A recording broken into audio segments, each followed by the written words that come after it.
യേശുവിൽ ഏറ്റവും പ്രിയമുള്ളവരെ,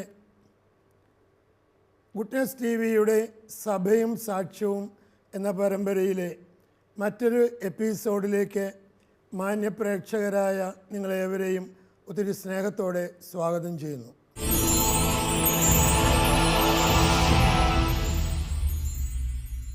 കുടുംബജീവിതത്തിൽ മക്കൾക്ക് പ്രായമായ മാതാപിതാക്കന്മാരോടുള്ള കടമകൾ എന്താണ്, ഉത്തരവാദിത്തങ്ങൾ എന്താണെന്ന് നമ്മൾ കഴിഞ്ഞ എപ്പിസോഡിൽ ചിന്തിക്കുകയായിരുന്നു. അതുമായി ബന്ധപ്പെട്ട ചില കാര്യങ്ങൾ നമ്മൾ തുടർന്ന് ചർച്ച ചെയ്യാൻ ആഗ്രഹിക്കുകയാണ്. ഇക്കാര്യങ്ങൾ നമ്മളുമായിട്ട് പങ്കുവയ്ക്കുവാൻ ഇന്ന് നമ്മോട് കൂടിയുള്ള സ്നേഹബഹുമാനപ്പെട്ട ഫിലിപ്പ് തയ്യലച്ചനെ നിങ്ങളുടെ ഏവരുടെയും പേരിൽ ഒത്തിരി സ്നേഹത്തോടെ സ്വാഗതം ചെയ്യുന്നു.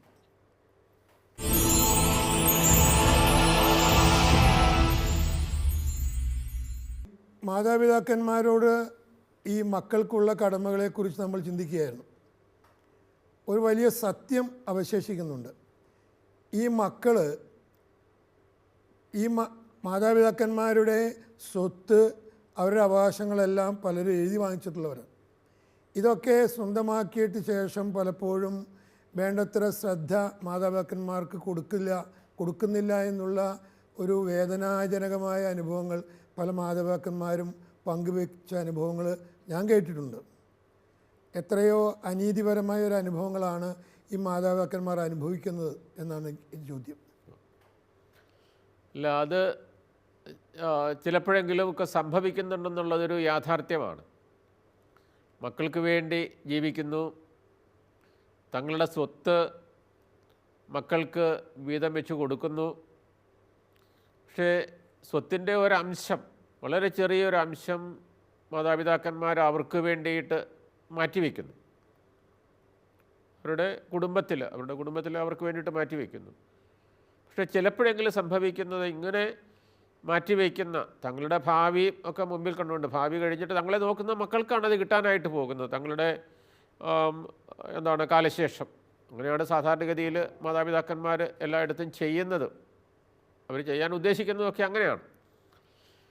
പക്ഷേ അതിനു മുമ്പ് ഇവർക്ക് ലഭിക്കേണ്ടതായിട്ടുള്ള അവരുടെ ഓഹരിയൊക്കെ കിട്ടിയിട്ടുണ്ട്. മാതാപിതാക്കന്മാർക്കായിട്ട് മാറ്റിവെച്ചിരിക്കുന്നത് പോലും ചിലപ്പോൾ ഈ മക്കളെ എഴുതി മേടിക്കുന്നതായിട്ടുള്ള സംഭവമുണ്ട്. സാറ് പറഞ്ഞ സംഭവങ്ങളുണ്ട് എന്നുള്ളതാണ്. അത് ഒറ്റപ്പെട്ട സംഭവങ്ങളെന്ന് പറയാൻ പറ്റില്ല.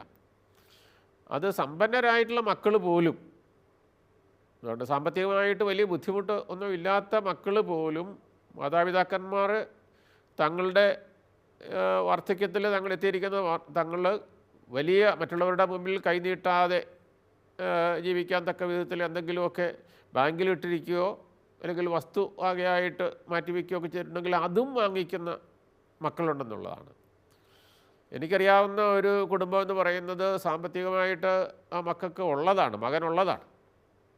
പക്ഷേ ആ മകനെ, കൊച്ചുമകനെ ഉപരിവിദ്യാഭ്യാസത്തിനായിട്ട് ഇന്ത്യക്ക് പുറത്തുള്ള ഒരു സ്ഥലത്ത് അയക്കാനായിട്ട് ഒരു 25 ലക്ഷം രൂപ ആവശ്യമാണ്, വേറെ പൈസ എടുക്കാനില്ല എന്നൊക്കെ പറഞ്ഞിട്ട് ഈ അദ്ദേഹത്തിൻ്റെ പേരിൽ ബാങ്കിലുണ്ടായിരുന്ന തുകയിൽ ഒരു 15 ലക്ഷം രൂപ മാതാപിതാക്കന്മാരുടെ പേരിലുള്ളത് വാങ്ങിക്കുകയും പിന്നീട് കുറച്ച് നാൾ കഴിഞ്ഞപ്പോഴത്തേക്കും വേറെ ആവശ്യം പറഞ്ഞുകൊണ്ട് ഈ സ്ഥലം ഈട് വയ്ക്കുകയും ഇങ്ങനെയൊക്കെ ചെയ്തൊരു എല്ലാത്തിനും പിന്നെ അവസാനം എല്ലാം നഷ്ടപ്പെട്ട ഒരു പിതാവായിട്ട് മാതാപിതാക്കന്മാരായിട്ട് മാറുകയും ചെയ്ത ഒരു സാഹചര്യം ഉണ്ടായിട്ടുണ്ട്.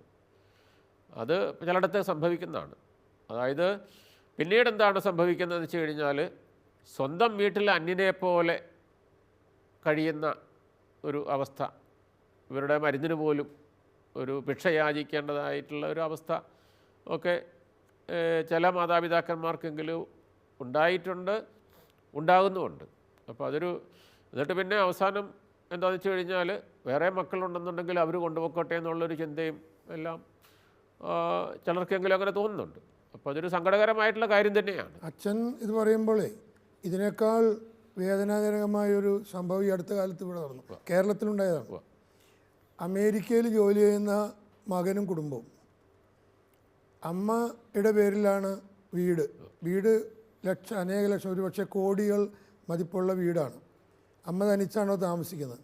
അപ്പം മകൻ അമ്മയോട് പറഞ്ഞു, അമ്മയെ ഞാൻ അമേരിക്കയ്ക്ക് കൊണ്ടുപോവുകയാണ്. അപ്പോൾ അമ്മയ്ക്ക് സന്തോഷമായി, പോകാമല്ലോ, ഇവിടെ തനിച്ച് താമസിക്കണ്ടല്ലോ. അമ്മ എല്ലാവരോടും പരിചയപ്പെട്ട ആളുകളൊക്കെ പറഞ്ഞു, ഞാൻ അമേരിക്കയ്ക്ക് പോവുകയാണ്, മകൻ കൊണ്ടുപോവുകയാണെന്നൊക്കെ പറഞ്ഞു. അങ്ങനെ ഈ വീട് ഇങ്ങനെ അടച്ചുപൂട്ടിയിട്ടൊരു കാര്യമില്ല, അമ്മ അങ്ങോട്ട് പോയല്ലേ, ഇനി ഉള്ള കാലം അമ്മ ഞങ്ങളുടെ കൂടെയാണ്. ആ വീട് വിറ്റിട്ട് ആ പൈസയൊക്കെ മകൻ ബാങ്കിലിട്ടിട്ട് അമ്മയെ കൊണ്ടുപോയി. അമ്മയെ കൊണ്ടുപോയത് അമേരിക്കയ്ക്കല്ല, ബോംബെയിൽ കൊണ്ടുപോയി ഒരു അനാഥ മന്ദിരത്തിൽ അവിടെ ആക്കിയിട്ട് ഇയാൾ പോയി. ഇത് എന്നോട് ഇതുമായിട്ട് ബന്ധപ്പെട്ട് അവരുടെ വളരെ അടുത്ത ഒരു ബന്ധു പറഞ്ഞൊരു സംഭവമാണ്. കേരളത്തിലെ അടുത്ത കാലത്തുണ്ടായിരുന്നു. അപ്പോൾ ആ അമ്മയുടെ വേദന എന്താണ്, ഈ മനുഷ്യനെ പിന്നീട് നോക്കിയിട്ടില്ല. അങ്ങനെയുള്ള അനുഭവങ്ങൾ ഉണ്ടാകുന്നുണ്ട്. അപ്പോൾ അത് വലിയ ഒരു വേദനയ്ക്ക്, അതാണ് വാർദ്ധക്യം എങ്ങനെ കഴിയുന്നുള്ളതാണ്. വിലാപത്തിൽ ഈ മക്കൾ ഇങ്ങനെയൊക്കെ ചെയ്തല്ലോ എന്നുള്ളതിനെക്കുറിച്ചുള്ള ഒരു വിങ്ങലോടുകൂടി ഒരു വാർദ്ധക്യം കഴിയുക, സന്തോഷത്തോടു കൂടി സമാധാനത്തോടു കൂടിയൊക്കെ കഴിയേണ്ട ഒരു കാലഘട്ടമാണ്. ശരിയാണ്, ഈ രോഗത്തിൻ്റേതായിട്ടുള്ള വേദനയൊക്കെ ഉണ്ടെങ്കിലും സന്തോഷമായിട്ടും സമാധാനമായിട്ടും ഒക്കെ തീർച്ചയായിട്ടും അതിനിടയിലും കഴിയുന്ന എത്രയോ മാതാപിതാക്കന്മാരുണ്ടെന്നുള്ളത് നമ്മൾ മനസ്സിലാക്കണം. പക്ഷേ ഇങ്ങനെയുള്ള അനുഭവം, രോഗത്തിൻ്റെ ഒരു വശം ഒരു വേദന കിടക്കുന്നു, ശാരീരികമായിട്ടുള്ള വേദന കിടക്കുന്നു, പക്ഷേ മാനസികമായിട്ടുള്ള വലിയ വേദന, ഒറ്റപ്പെടലിൻ്റെ ഇത് മനസ്സിലാക്കാനായിട്ട് ആരും ഇല്ലല്ലോ എന്നുള്ള ചിന്ത അനുഭവിക്കുന്ന ഒരുപാട് മനുഷ്യർ, ഒരുപാട് മാതാപിതാക്കന്മാർ നമ്മുടെ നാട്ടിൽ, നമ്മുടെ ഇടയിലുണ്ടെന്നുള്ളത് ഓർക്കേണ്ടതാണ്. നാട്ടിൽ ഈ എന്താണ് വയോവൃദ്ധ മന്ദിരങ്ങളുടെ എണ്ണം കൂടിക്കൊണ്ടിരിക്കുന്നു. അവിടെ സീറ്റ് പോലും കിട്ടാത്ത അവസ്ഥയിലായി. അപ്പോൾ ഇത് ശരിയാണ്. മക്കളെ നോക്കുമ്പോഴത്തേക്കും ചില മക്കളെ സംബന്ധിച്ചുള്ള മാതാപിതാക്കന്മാരോട് താല്പര്യമൊക്കെ ഉണ്ട്, പക്ഷേ വേറെ ഒരു നിവൃത്തിയില്ലാത്തത് കൊണ്ട് സൗകര്യങ്ങളും ഒക്കെയുള്ള ഈ സ്ഥലങ്ങളിലേക്ക് അവരെ മാറ്റുന്നു.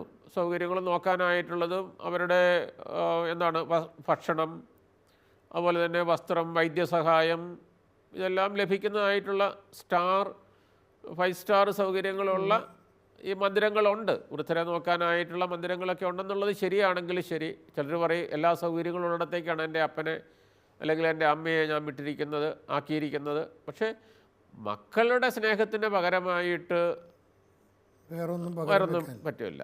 മക്കളെ പോലെയൊന്നും മറ്റുള്ളവർക്ക് ശുശ്രൂഷിക്കാനോ ഒന്നും പറ്റുന്ന വരികയല്ല. മാത്രമല്ല അവരുടെ സാമീപ്യത്തിൽ കഴിയാനായിട്ടുള്ളതാണ് പൊതുവെ ആളുകൾക്കുള്ള ഒരു താല്പര്യം. ഈവൻ നമുക്കറിയാം, എന്നോടൊരു പ്രായമായിട്ടുള്ള ഒരു അപ്പൻ പറഞ്ഞൊരു കാര്യം, പറഞ്ഞൊരു കാര്യം, അച്ഛാ എനിക്ക് ഓർമ്മയുണ്ടെന്നുണ്ടെങ്കിൽ എന്നെ ആശുപത്രിയിൽ ICUവിലാക്കരുതെന്ന് പറയണം. ICUവിൽ അതായത് കൂടുതൽ ഓർമ്മ ഉണ്ടെങ്കിൽ, ഓർമ്മേൻ്റെ നഷ്ടപ്പെട്ട് കഴിഞ്ഞാൽ എനിക്ക് അതിനൊരു തടസ്സമില്ല, ഓർമ്മയുണ്ടെങ്കിൽ എനിക്ക് വീട്ടിൽ കിടന്ന് മരിക്കാനായിട്ടാണ് താല്പര്യം എന്ന് പറയുന്നത്. ഈ സ്വന്തക്കാരുടെ, അതാണ് അവസാനത്തെ അയാളുടെ ഒരു ആഗ്രഹമാണ്, സ്വന്തക്കാരുടെ ഇടയിൽ അവരുടെ മുഖം കണ്ടുകൊണ്ട് ഉള്ളതാണ്.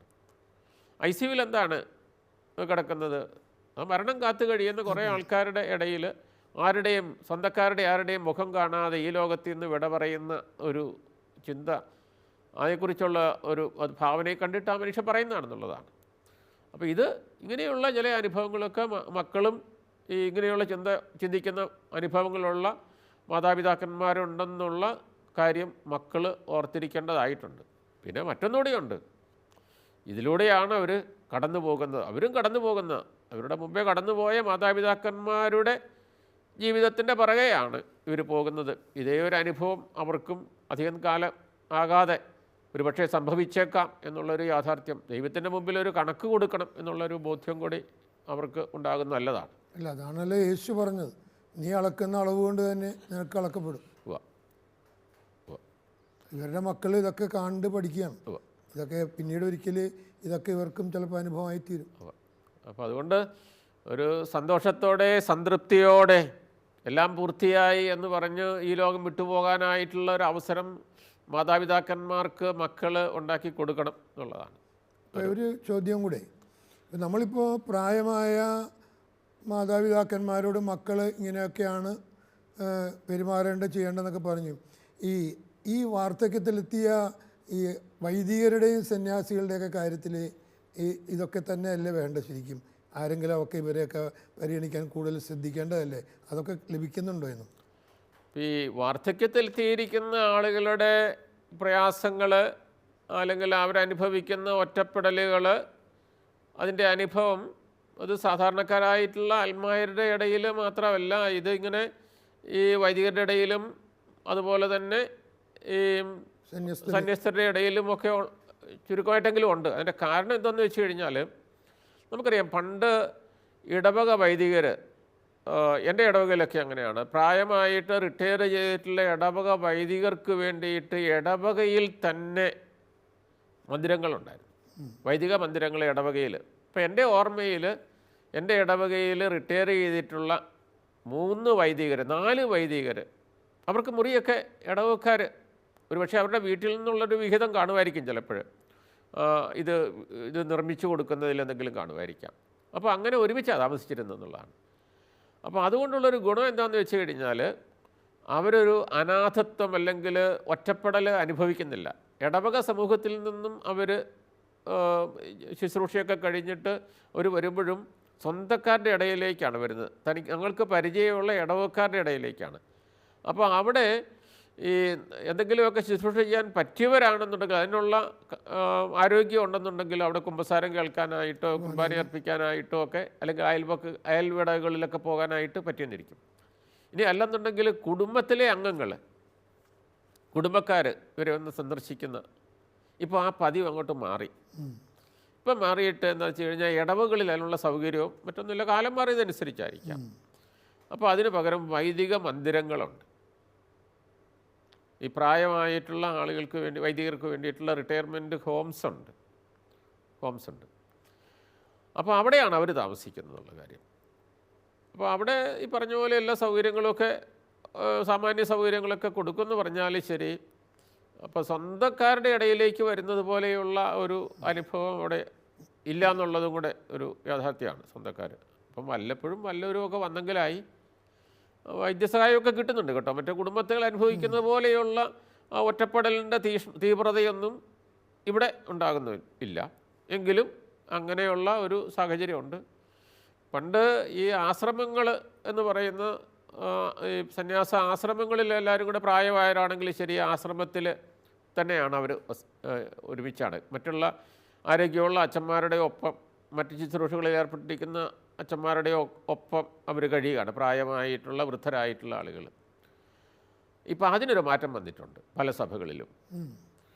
മറ്റേത് ഓരോ ആശ്രമത്തിലും ഒക്കെ പണ്ടൊക്കെ ആണെങ്കിലും പ്രായമായിട്ടുള്ള 1-2 അച്ഛന്മാർ കാണും. ഇവരുടെ കാര്യത്തിൽ ശ്രദ്ധിക്കുന്ന മറ്റ് ചിലപ്പോൾ 5-8 അച്ഛന്മാരുള്ള വൈദികരുള്ള ആശ്രമത്തിലായിരിക്കും. അപ്പോൾ ഇവരോട് മിണ്ടി പറയാനൊക്കെ ആയിട്ടുള്ള ആൾക്കാരുണ്ടായിരുന്നു, വിവരങ്ങൾ അറിയാനും ആശുപത്രി കൊണ്ടുപോകാനും ഇങ്ങനെയായിട്ടൊക്കെയുള്ള. അപ്പോൾ അതുകൊണ്ട് തങ്ങൾ റിട്ടയർമെൻറ്റിലാണെന്നുള്ള ഒരു ചിന്തയൊന്നും ഉണ്ടായിരുന്നില്ല. പക്ഷേ ഇപ്പോൾ അതിനൊരു മാറ്റം വന്നു. ഇപ്പോൾ സമൂഹ ജീവിതം നയിക്കേണ്ടവരാണ് സമർപ്പിതരെന്ന് പറയുന്നത്. അപ്പോൾ ഇവർക്കും ഈ റിട്ടയർമെൻറ്റ് അല്ലെങ്കിൽ പ്രായമായിട്ടുള്ള രോഗികളായിട്ടുള്ള ആളുകൾക്ക് വേണ്ടിയിട്ട്, വൈദ്യർക്ക് വേണ്ടിയിട്ട് പ്രത്യേകിച്ച് ആശ്രമങ്ങളുണ്ട്, ഹൗസുകളുണ്ട്. വൃദ്ധരായിട്ടുള്ള ഒരു ഓൾഡ് ഏജ് ഹോം പോലെ ഉള്ളതുണ്ട്. പക്ഷേ അത് അതിനകത്തുള്ളൊരു കാര്യം എന്ന് പറയുന്നത്, അപ്പം പ്രായമായി റിട്ടയർമെൻറ്റൊക്കെ കഴിഞ്ഞിട്ടുള്ള ഈ സന്യാസ സമൂഹ ജീവിതം നയിക്കേണ്ട ആളുകൾ സമൂഹ ജീവിതം നയിക്കുന്നത് തങ്ങളെപ്പോലെ പ്രായമായിട്ടുള്ള ആളുകളോടൊപ്പം അന്നോർത്തോണം. അവശത അനുഭവിക്കുന്ന ആളുകളുടെ ഒപ്പം. അവിടേക്കാണ് ഏറ്റവും അവസാനത്തെ ഈ ലോകത്തിലുള്ള ട്രാൻസ്ഫർ എന്ന് പറയുന്നത്. അപ്പോൾ ഇത് കഴിഞ്ഞിട്ടുള്ള ട്രാൻസ്ഫർ മുകളിലേക്കുള്ള ട്രാൻസ്ഫറാണ്. അപ്പോൾ അതുകൊണ്ട് ഇത് മരണം കാത്ത് കഴിയുന്ന ആളുകളുടെ ഒരു ഹൗസായിട്ട് ചിലപ്പോഴെങ്കിലും ചിലർക്ക് തോന്നത്തക്ക വിധത്തിലുള്ള ഒരു ഇതാണ്. അപ്പോൾ ഇതിലേക്ക് വരാനായിട്ട് ഇച്ചിരി മാനസികമായിട്ട് ഒരുങ്ങാത്തവരുമുണ്ട് ഉള്ളതാണ്.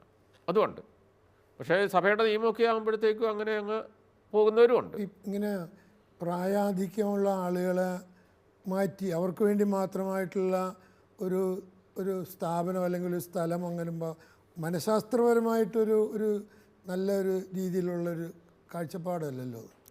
അപ്പോൾ സാറ് പറഞ്ഞതിനോട് വ്യക്തിപരമായിട്ട് ഞാൻ യോജിക്കുന്ന ഒരു ആളാണ്. അതായത് മനഃശാസ്ത്രപരമായിട്ട് മാനസികമായിട്ട് കൂടെ ജീവിക്കണം. കാരണം നമ്മൾ മാതാപിതാക്കന്മാരെ ഒറ്റപ്പെടുത്തരുത്, നിങ്ങളുടെ കൂടെ നിങ്ങളുടെ ചിറകിൻ്റെ കീഴിൽ സംരക്ഷിക്കണം, അവരുടെ ചിറകിൻ്റെ കീഴിൽ നിങ്ങൾ കുഞ്ഞായിരുന്നപ്പോഴൊക്കെ സംരക്ഷിച്ചതാണെന്നൊക്കെ നമ്മൾ പറയുമ്പോഴും ഇങ്ങനെയുള്ളൊരു ചിന്ത, ഇങ്ങനെയുള്ള ഒരു പക്ഷേ ഇടവകയിലെ വൈദികരെ സംബന്ധിച്ചുള്ള അത് ബുദ്ധിമുട്ടാണ്. പല കാര്യങ്ങളെ സംബന്ധിച്ചുള്ളത് നമുക്ക് കുറച്ചുകൂടെയൊക്കെ മനസ്സിലാക്കാം. പക്ഷേ സമർപ്പിതരായിട്ടുള്ള സന്യാസ സമൂഹ ജീവിതം നയിക്കാനായിട്ടുള്ള ആളുകളെ സംബന്ധിച്ചിടത്തോളം ഇത് ചിന്തിക്കേണ്ടതാണെന്നാണ് എനിക്ക് തോന്നുന്നത്. പക്ഷേ എനിക്ക് തോന്നുന്നില്ല എല്ലായിടത്തും ഇത് നിർബന്ധപൂർവം മാറിയേ പറ്റൂ എന്നുള്ള ഒരു വാശി, ഒരു തീരുമാനം ഇല്ല, അങ്ങനെ അടിച്ചേൽപ്പിക്കുന്നില്ലെങ്കിൽ പോലും പൊതുവായിട്ടുള്ളൊരു മനോഭാവം അങ്ങനെയാണെന്നാണ് എനിക്ക് തോന്നുന്നത് പലയിടത്തും. ഞാൻ പറയില്ല, എൻ്റെ 3 സഹോദരിമാരിൽ കന്യാസ്ത്രീകളിൽ ഏറ്റവും മൂത്ത ആൾ മരിച്ച് ഈ കഴിഞ്ഞ നവംബർ 25-ാം തീയതി മരിക്കുമ്പോൾ 88 വയസ്സുണ്ട്. പക്ഷേ ആ സിസ്റ്റർ അവരുടെ കമ്മ്യൂണിറ്റിയിൽ സിസ്റ്ററിൻ്റെ പ്രായമുള്ള ഏറ്റവും മൂത്ത സിസ്റ്ററായിരുന്നു. അതിനു മുമ്പ് ഒരു കൊല്ലത്തിന് മുമ്പ് മരിച്ച സിസ്റ്ററിന് 91 വയസ്സുണ്ടായിരുന്നു. പക്ഷേ അവരുടെ കൂട്ടത്തിൽ ചെറുപ്പക്കാരുണ്ട്, അവരൊരുമിച്ചാണ്. അപ്പോൾ അതുകൊണ്ട് അവർക്ക് വലിയ സന്തോഷമായിരുന്നു. ഭയങ്കര അങ്ങനെ ഒരു ഫീലിംഗ്, ഒരു എന്താണ് അകറ്റപ്പെട്ടു അല്ലെങ്കിൽ ഒറ്റപ്പെട്ടു എന്നുള്ള ചിന്തയില്ല. വളരെ സന്തോഷത്തോടെയാണ് സിസ്റ്റർ മരിക്കുന്നത്. അല്ല, അത് വലിയൊരു കാര്യമാണ്. അതായത് കുടുംബത്തിലുള്ളവർക്കും വലിയൊരു സന്തോഷമുള്ളൊരു കാര്യമാണ്. അപ്പോൾ ഇങ്ങനെ പ്രായമായ വൈദികരെ സംബന്ധിച്ചിടത്തോളം അല്ലെങ്കിൽ സമർപ്പിതരെ സംബന്ധിച്ചിടത്തോളം അവർ ചെറുപ്പക്കാരുടെ കൂടെയാണ്, അവരുടെ കാര്യങ്ങൾ അന്വേഷിക്കുകയും വർത്തമാനം പറയുകയും ഒക്കെ ചെയ്യുന്ന ഇതാണ്. അതേസമയം ഈ പ്രായമായവരെല്ലാവരും കൂടി ഒരുമിച്ച് അവശത അനുഭവിക്കുന്ന എല്ലാവരും കൂടി ഒരുമിച്ച് കാണുമ്പോഴത്തേക്കും ചിരിക്കുന്ന മുഖം കാണാൻ ബുദ്ധിമുട്ടുണ്ട്. എന്ന് പറഞ്ഞാൽ ഒരാൾ 1-2 അച്ഛന്മാർ ഇവരുടെ കാര്യം നോക്കാനായിട്ട് ഒക്കെ സദാ വ്യാപൃതരാണെങ്കിൽ പോലും ഈ പൊതുവായിട്ടുള്ള ഒരു എന്താണ് അറ്റ്മോസ്ഫിയറിൽ തന്നെ, ഒരു അന്തരീക്ഷത്തിൽ തന്നെ ഒരു അല്പ വ്യത്യാസം ഉണ്ടാകുന്നതാണ് എനിക്ക് തോന്നുന്ന ഒരു കാര്യം എന്ന് പറയുന്നത്. അപ്പം ഒരു അലിയനേഷൻ ഉണ്ടാവില്ല. അതെ, നമ്മൾ ഒറ്റപ്പെട്ടിരിക്കുന്നു അല്ലെങ്കിൽ അങ്ങനെ. അപ്പോൾ അങ്ങനെ ഒന്ന് ചിന്തിക്കുന്നതായിരിക്കും നല്ലതെന്ന് എനിക്ക് തോന്നുന്നു അധികാരികൾ. അപ്പോൾ ഇവിടെ നമ്മളിത് പറയുമ്പോൾ തിരിച്ച് നമുക്ക് വേറൊരു കാര്യം കൂടെ പറയാനായിട്ടുണ്ട്. അപ്പം വാർദ്ധക്യത്തിൽ എത്തിയിരിക്കുന്നവരോടുള്ള മക്കളുടെ സമീപനം എന്തായിരിക്കണമെന്ന് നമ്മൾ ഈ കുറച്ച് സമയമായിട്ട് സംസാരിച്ചുകൊണ്ടിരിക്കുമ്പോഴും വാർദ്ധക്യത്തിൽ എത്തിയിരിക്കുന്നവരുടെ മനോഭാവം എന്തായിരിക്കണമെന്നും കൂടെ നമ്മൾ മനസ്സിലാക്കേണ്ടതായിട്ട് മക്കളോടുള്ളതും അതുപോലെ തന്നെ ഈ പറയുന്ന വാർദ്ധക്യത്തോടുള്ള സമീപനവും. അപ്പം നമ്മൾ പൊതുവിൽ മനുഷ്യർക്ക് വാർദ്ധക്യത്തിലാകാനായിട്ട് താല്പര്യമില്ല എന്നുള്ളതാണ്. പ്രായമാകുന്നു എന്നുള്ള യാഥാർത്ഥ്യം അംഗീകരിക്കാനായിട്ട് പൊതുവിൽ മനുഷ്യർക്ക് താല്പര്യമില്ല. അതുകൊണ്ടാണല്ലോ തലയിൽ പെയിൻ്റൊക്കെ. അതെ, അതുകൊണ്ടാണ് തലയിൽ മുടി അവിടെ ഇവിടെയൊക്കെ വെളുക്കുമ്പോൾ അത് ഒന്നുകിൽ പറിച്ചെടുക്കുകയോ ഈ വെളുക്കുന്ന മുടികളുടെ എണ്ണം കൂടുകയോ ഒക്കെ ചെയ്യുമ്പോൾ ഈ പെയിൻ്റ് അടിക്കുകയോ ഒക്കെ ചെയ്യുന്നതിൻ്റെ കാരണം അതാണ്. യാഥാർത്ഥ്യങ്ങൾ അംഗീകരിക്കാൻ പറ്റുന്നില്ല. അത് അംഗീകരിക്കുന്നില്ല. പക്ഷേ നമ്മളിങ്ങനെ നമ്മുടെ പ്രായമാകുന്ന യാഥാർത്ഥ്യം മറച്ചു വെക്കാനായിട്ട് ശ്രമിക്കുമ്പോഴും നമുക്ക് പ്രായമാകുന്നു. പ്രായത്തെ പിടിച്ചു നിർത്താനായിട്ട് സാധിക്കില്ല.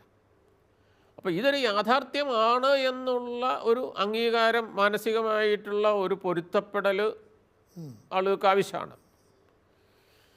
ഞാൻ ഈ വിശുദ്ധ ജോൺ പോൾ രണ്ടാമൻ മാർപ്പാപ്പ, അദ്ദേഹം മാർപ്പാപ്പയായിരിക്കുമ്പോൾ ഒരു അപ്പസ്തോലിക പ്രബോധനം പ്രസിദ്ധീകരിച്ചു. വാർദ്ധക്യത്തിൻ്റെ മഹത്വം എന്നാണ് അദ്ദേഹം പ്രസിദ്ധീകരിച്ച ഒരു പ്രബോധനത്തിൻ്റെ, അപ്പസ്തോലിക പ്രബോധനത്തിൻ്റെ ടൈറ്റിൽ വാർദ്ധക്യത്തിൻ്റെ മഹത്വം. അപ്പോൾ അതിൽ അദ്ദേഹം പറയുന്ന ഒരു കാര്യം വാർദ്ധക്യത്തെ അംഗീകരിക്കുക.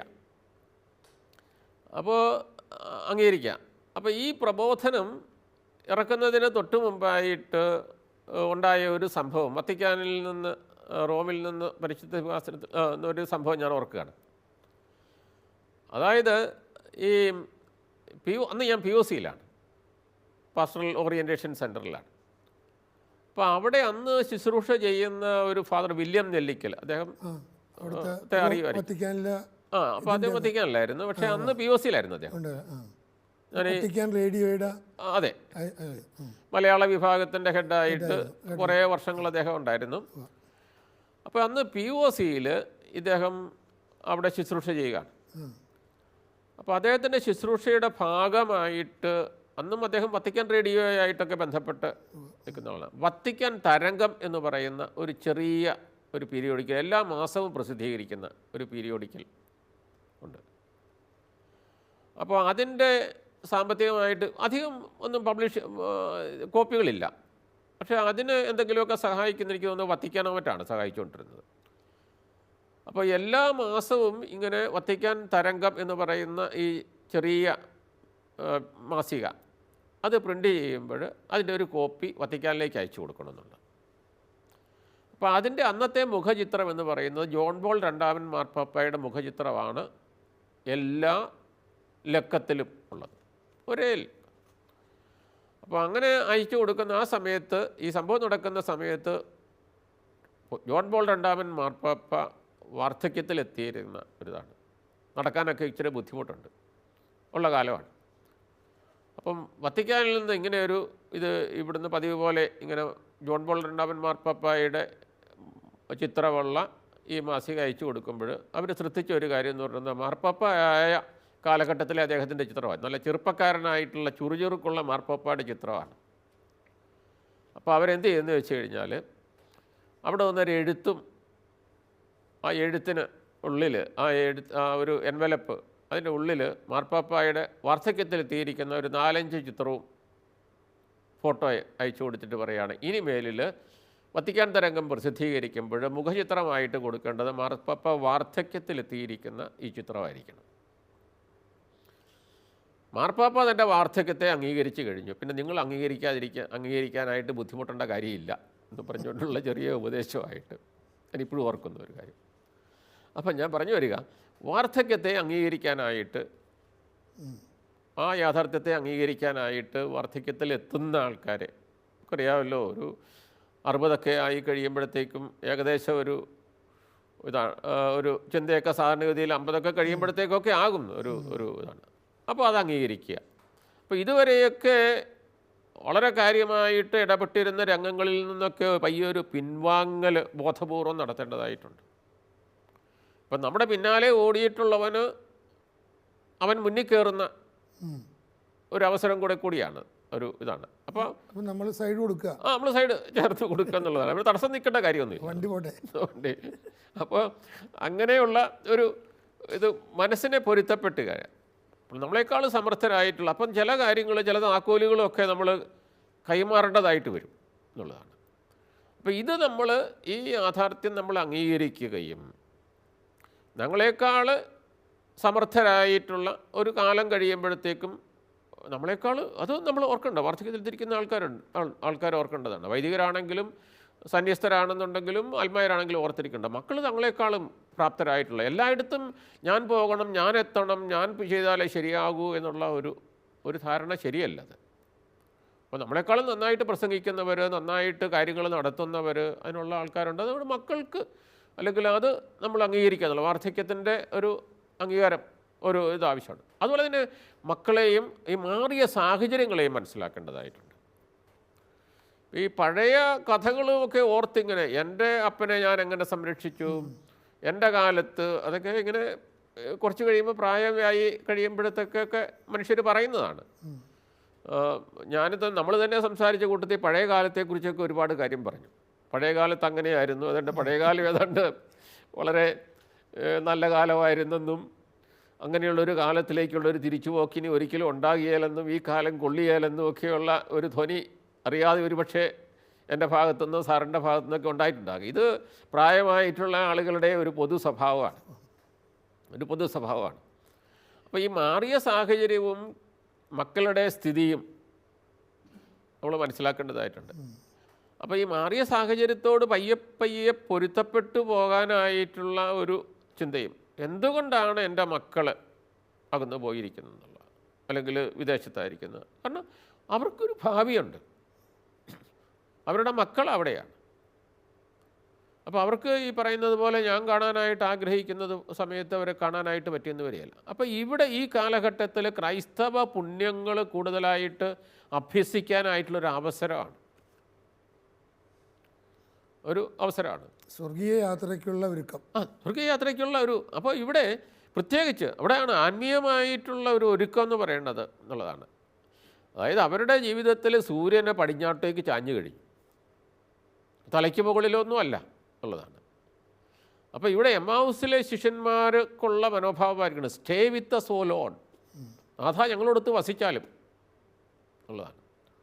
അപ്പം അതായത് കർത്താവിനെ ഫേസ് ടു ഫേസ് മീറ്റ് ചെയ്യുന്ന, മുഖാമുഖം ദർശിക്കാനായിട്ട് പോകുന്ന ഒരു വിശ്വാസിയുടെ ഏറ്റവും വലിയ, നിന്നെ എന്തിനു സൃഷ്ടിച്ചു എന്നുള്ള ചോദ്യം തന്നെ അറിഞ്ഞ് സ്നേഹിച്ച് തനിക്ക് ശുശ്രൂഷ ചെയ്ത് അവസാനം നിത്യരക്ഷ പ്രാപിക്കും, നിത്യസൗഭാഗ്യത്തിൽ എത്തിച്ചേരുക. അപ്പോൾ അതിനുള്ള സമയം അടുത്ത് വരികയാണ്. I am nearing to the time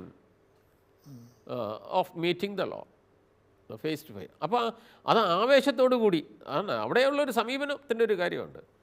ആവേശത്തോടു കൂടി ആ ഒരു തീർത്ഥയാത്രയുടെ അവസാനത്തെ ലാപ്പ്, അവസാനത്തെ നിമിഷങ്ങൾ ചെലവഴിക്കാനായിട്ട് തയ്യാറാകേണ്ടതായിട്ടുണ്ട്. യേശുവിൽ പ്രിയമുള്ളവരെ, കുടുംബജീവിതത്തിൽ പ്രായമായ മാതാപിതാക്കന്മാരോട് മക്കളുടെ സമീപനം എങ്ങനെയായിരിക്കണമെന്നും, അതുപോലെ തന്നെ പ്രായമായവർ അവരുടെ പ്രായത്തെ അംഗീകരിച്ചുകൊണ്ട് മക്കളോട് എങ്ങനെയാണ് പെരുമാറേണ്ടതെന്നും വീക്ഷിക്കേണ്ടതെന്നുമുള്ള കാര്യങ്ങളാണ് നമ്മൾ ഇത്രയും നേരം ചർച്ച ചെയ്തത്. ഈ കാര്യങ്ങൾ നമ്മളുമായിട്ട് പങ്കുവെച്ച സ്നേഹബഹുമാനപ്പെട്ട ഫിലിപ്പ് തൈലച്ചനെ നിങ്ങളുടെ ഏവരുടെയും പേരിൽ ഒത്തിരി സ്നേഹത്തോടെ നന്ദി പറയുന്നു. നിങ്ങളുടെ വിലയേറിയ അഭിപ്രായങ്ങളും നിർദ്ദേശങ്ങളും സഭയെ സംബന്ധിച്ചുള്ള നിങ്ങളുടെ സംശയങ്ങളും ഞങ്ങൾക്ക് എഴുതുക. കത്തുകൾ അയക്കേണ്ട വിലാസം: ദ പ്രൊഡ്യൂസർ, സഭയും സാക്ഷ്യവും, witness TV, divine vision complex, Muringoor PO, Chalakudy 680309. മറ്റൊരു എപ്പിസോഡിൽ നമ്മൾ വീണ്ടും കണ്ടുമുട്ടുന്നതുവരെ നന്ദി, നമസ്കാരം.